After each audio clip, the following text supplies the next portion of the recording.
নমস্কার বন্ধুরা, মল্লিকা অনুষ্কা ব্লগে সবাইকে স্বাগত জানাই। তো অনুষ্কা দেখো কি বলছে, যে আমি বলছি অনুষ্কা আজকে কি খাওয়াবে বিকালে, মাংস না মাছ? তো বলছে মা মাছ মাংস কিছুই খাবো না, আজকে পনির খাবো। তো চলো পনির আনতে যাওয়া যাক। ওর বাবা বাড়িতে এসছে বিকালে, তো ওই যে পয়সা নিয়েছে অনুষ্কা, পয়সা নিয়ে বলছে চলো মা তুমি আর আমি গিয়ে পনিরটা কিনে নিয়ে আসি। তো যাচ্ছি দুইজনে, অনুষ্কার আমি হেঁটে হেঁটে। এই যে আর বিকালবেলা দেখো এখনও কতটা রৌদ্র, এখন 4টে 4:30 বাজে কি 5টা বাজে, আমার খেয়াল নেই কত বাজে। তো এখানে যেতে যেতে যেতে যেতে এই যে অনুষ্কা আগে চলছে, আর এই ট্রাক্টরের সাইডে কিছু গরু বাঁধা আছে। ও বলতেছে মা এখানে গরুগুলোর কি কষ্ট দেখো, গরুগুলোরে লোকেরা বেঁধে রেখেছে। তা বলছে আমি কি করতে পারি এখানে বেঁধে রাখলে, তাই বলছিল যেতে যেতে। এই দেখো কতগুলো গরু বাঁধা আছে, আর পাশে একটা বজরংবলীর মন্দির আছে। তো বলতেছে মা মন্দিরে যাবো, তো আমি বলছি এখনো যাওয়া যাবে না, চলো এখন যে কাজে যাচ্ছি সেই কাজটা করে আসি আগে। তারপরে দুইজনে গেছি, আরও যেতে যেতে অনেক কথা বলছিল।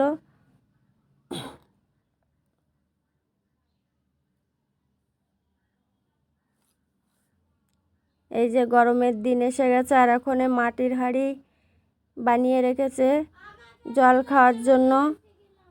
তো সবাই এখান থেকে কিনে নিয়ে যাবে। গতবার আমাদেরও একটা নেওয়া হয়েছিল। জল ভীষণ ঠান্ডা থাকে, ভালোই ঠান্ডা থাকে, মানে কলের জল যে হিসাবে ঠান্ডা থাকে সেই হিসাব মতোই ঠান্ডা থাকে। এখানে উনুনও পাওয়া যায়, আর রুটি পোড়ানো তাওয়াও পাওয়া যায় কিনতে, আরও অনেক কিছু পাওয়া যায়। আর এই যে চলে এসেছি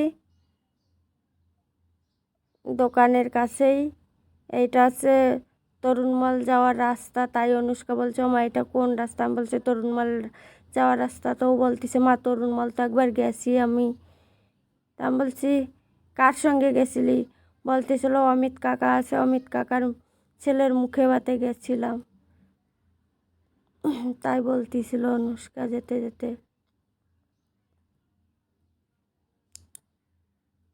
আর এই যে পনিরের দোকানের সামনে এসে গেছি, দেখো অনুষ্কা কি কি নেয় পনিরের দোকানে গিয়ে।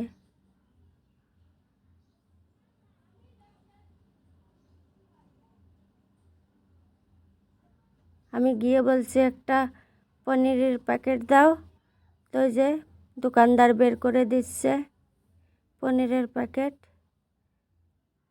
আর অনুষ্কা বলছে একটা ফ্রুটি দাও, তো একটা ফ্রুটিও বের করে দিচ্ছে। ওই যে দেখো একটা ফ্রুটি একটা পনির, আর একটা দই বলেছি দিতে, এই যে দইটাও বের করে দিচ্ছে এখনে। আর অনুষ্কা আরও কী কী নিয়ে নিয়েছে। ও অনুষ্কা আরও বলছিল জল খাবো, জল কিনে দাও। তা আমি বলতেছি আমাদের ঘরে ঠান্ডা জল আছে, এইখান থেকে এইটুকু নিতে হবে না। আর এই যে এইদিকে আমি একটা কোন নিয়ে নিয়েছি, আর এই যে বাকি সব কিছু নেওয়া হয়ে গেছে, দই পনির। আর ওইদিকে দুটো টিকটক নিয়েছে, আর একটা ডেরি মিল্ক নিয়েছে। তাই দেখাচ্ছে এই দেখো আমাকে যে মা আমি এইটা নিয়েছি, এই 2-3টে জিনিস। তো চলো বাড়িতে গিয়ে দেখা হচ্ছে তোমাদের সঙ্গে। তো বন্ধুরা বাড়িতে চলে এসেছি, এসেই রান্না করতে লেগে গেছি। এই যে গ্যাসটা জ্বালিয়ে কড়াইটা বসিয়ে দিয়েছি, এদিকে আলুটাও কেটে নিয়েছি, পনিরটাও পিস পিস করে কেটে নিয়েছি। এখন রান্না হবে। এই যে গ্যাসটা জ্বালিয়ে কড়াইটা বসিয়ে দিয়েছি, আর কড়াইতে এদিকে তেলটাও দিয়ে দিয়েছি। কড়াইটা গরম হয়ে গেছিলো তাই তেলটাও দিয়ে দিয়েছি কড়াইতে। তেলটাও খুব সুন্দর গরম হয়ে গেছে। দিয়ে দিয়েছি সামান্য একটু হলুদ, যাতে ওই পনিরগুলো ভাজার সময় লেগে না যায়। যে পনিরগুলো দিয়ে দিয়েছি কড়াইতে এখনে। তো পনিরগুলো খুব সুন্দর করে লাল লাল করে ভেজে নেব।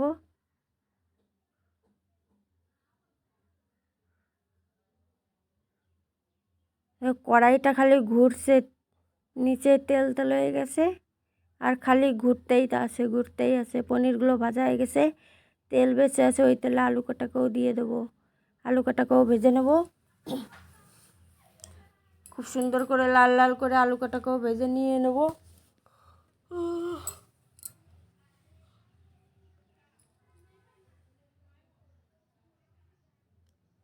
আলু কাটাও ভাজা হয়ে গিয়েছে। এখন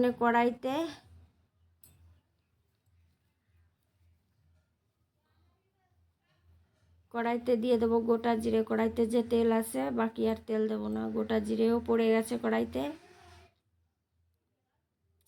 মশলাটাও বেটে রাখা হলুদ, লবণ হলুদটাও দিয়ে দিয়েছি। লবণ দিয়ে দিয়েছি, হলুদও দিয়ে দিয়েছি। মশলাটা খুব সুন্দর করে কষিয়ে নেব।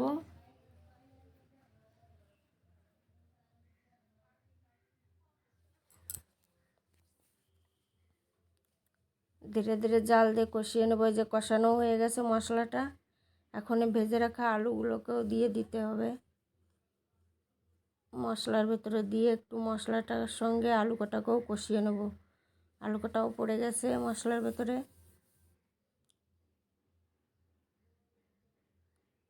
মশলার সঙ্গে আলুটাকেও কষিয়ে নেব আর একটু। যেহেতু ভাজা আলু, অতটা কষানো লাগবে না, আলুটা ভেজেই দিয়েছি। এই যে আলু মশলা দুটোই কষানো হয়ে গেছে, জলটা দিয়ে দিয়েছি।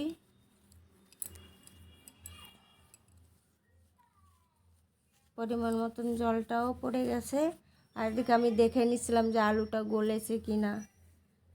তো পনিরটা দিয়েছি, আপনাদের দেখানো হয়নি কখন দিয়ে দিয়েছি। তরকারিটা হয়ে গেছে, একটু গরম মশলা পাউডার দিয়ে নামিয়ে নিচ্ছি। তো আজকের ভিডিওটা আপনাদের কেমন লেগেছে অবশ্যই কমেন্ট করে জানাবেন।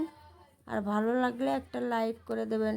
আর ভিডিওটা যদি আপনাদের সবার ভালো লাগে তাহলে বেশি বেশি করে শেয়ার করবেন।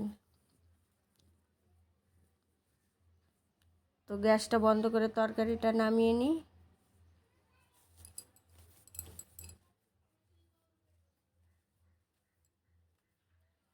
গ্যাসটাও বন্ধ করে দিয়ে দিয়েছি আমি।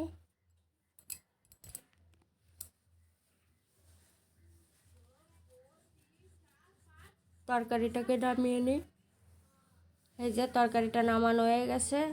তো আপনাদের কেমন লেগেছে অবশ্যই কমেন্ট করে জানাবেন। তো চলো আজকের মতন টাটা। ভালো লাগলে একটা লাইক করে দেবেন।